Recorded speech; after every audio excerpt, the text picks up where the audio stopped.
That's a great question. So there's a concept called community of practice, COP, out there.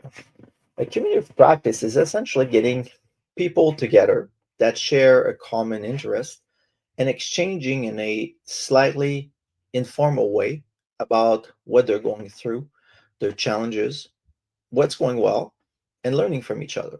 So, a community of practice is essentially people that get together around a certain topic, a certain environment, and exchanging with each other. When we have coach education courses, one of the most fulfilling, enriching experience for coaches is to talk to each other.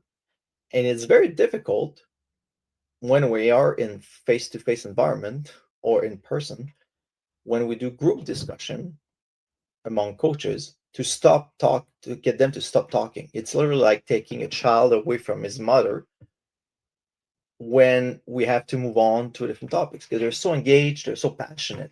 So this just shows to you that coaches love this, and people in general love to discuss a topic they like with each other because they have an interest and they get turned on by the topic.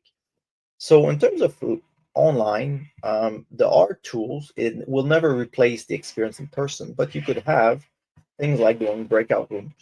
If you have a group, you could have weekly calls.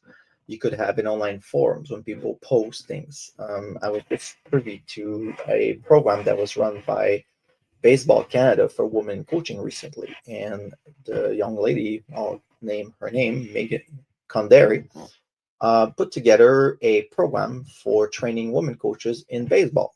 And she was showing me last week an applications that is kind of like a mix of Slack and Facebook, where coaches would, on a weekly basis, report uh, things that they've done, like meeting a mentor, what they went through, and they would build a sense of community using an online app that I was not aware of. That's kind of like a Slack, Facebook, where coaches could talk to each other directly, like instant messaging or DMs, but they could also have a feed of people posting what they're going through. So you could create a Facebook group, you could create some sort of community.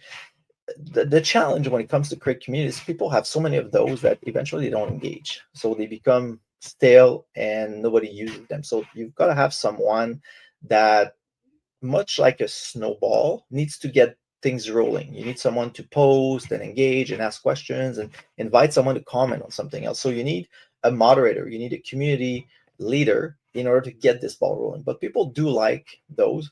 Just don't make it overly demanding and it will work. So there are all kinds of different ways, some of which are just informal exchanges, some of which are a little bit more formal things to do.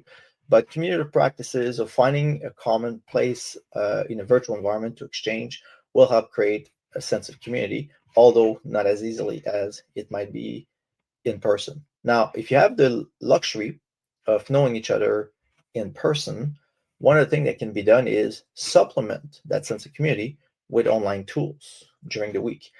Coaches could even do that with their athletes. I've seen cases where athletes live a couple hours away, or sometimes a flight away, like national teams, for example, and often through various elements, they will get their athletes to connect with each other on a weekly basis. Point in case, let's say I'm someone in this part of the country, I'm someone in that part of the country, and then while we do our workouts, we have to get on a video call. You might be in a different time zone, but on a weekly basis, you and I have to work out together live as we talk. And then they would shuffle the deck a little bit and assign different teammates at different times of the year so they could actually work out together virtually. So I thought it was a great idea to create a community. So there's all kinds of ideas. The idea is to nurture the community and make sure someone takes care of it and invite others to engage. Eventually, we'll naturally get people to engage more naturally, and it will be a vibrant and then interesting community to be part of.